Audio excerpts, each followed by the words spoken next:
Hi from Studio V. Folks, the Malaysian fashion industry has taken its shape, owing all its gratitude to the Malaysian Official Designers Association. They have recently celebrated 20 years in fashion and beauty.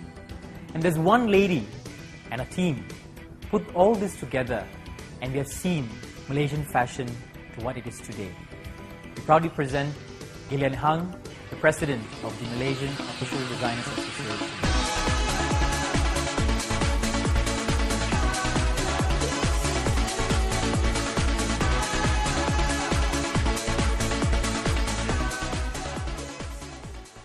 I have to go away so that I get a different, how should I say it, a system. Education system is different. Here, no matter how great I am, I can't get a scholarship. So overseas, I can still work and get money.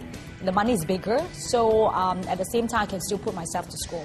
My father helped. So I went to New York, and that opens my eyes. That's why I encourage a lot of young ones, if you can, continue your studies overseas, so that you get a different perception. I have to say that when I first came back, end of 1988, it was really, the fashion industry here is very raw.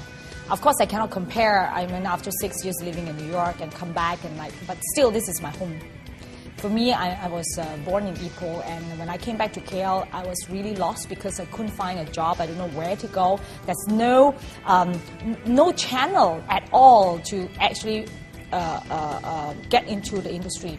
So I went to the club purposely, Turf, I still remember, and I went to say hi to Emerson. I said, I'm your fan. I just came back from New York and I would like to meet people in the fashion industry in KL. And he was very stunned. He said, my God, this girl is very aggressive. And he said, oh, why didn't you come to my office and show me your portfolio? So I went immediately, I got a job.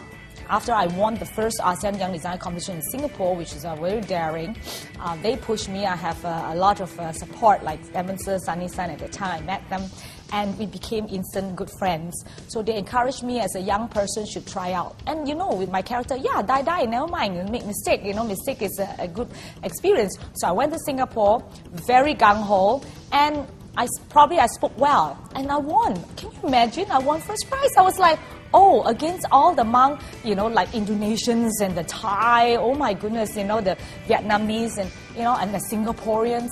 That was the first big competition overseas, and I won it. And until now, I still hold the record. So when I won the competitions, Isetan is like, okay, immediately pinched me from admin. So of course, I have a goal. I have I have a vision, and I say, wow, why not? Actually, I don't think anybody at this moment with the title will work for a department store.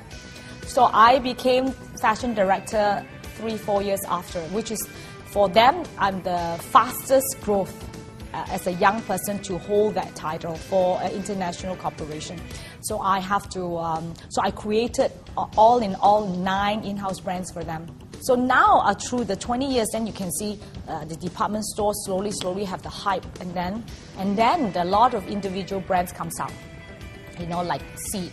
After C.Y. Chong learned all the trades, and then he joined Pardini Holdings, and he created, slowly create these big brands. So actually, especially the last 10 years, Malaysian has actually gotten to be very fashionable and stylish. And also, you can see people are more daring in many ways. Daring doesn't mean that you have to be sexy and low-cut and all that. But putting things together, like having accessories and bags and shoes. That's why bags and shoes became the next trend. Actually, nowadays, you can see, I don't know, 100 times more shoes shops than ever. Those years, you only buy a pair of shoes because you have to wear them. But now you buy shoes because you have to match.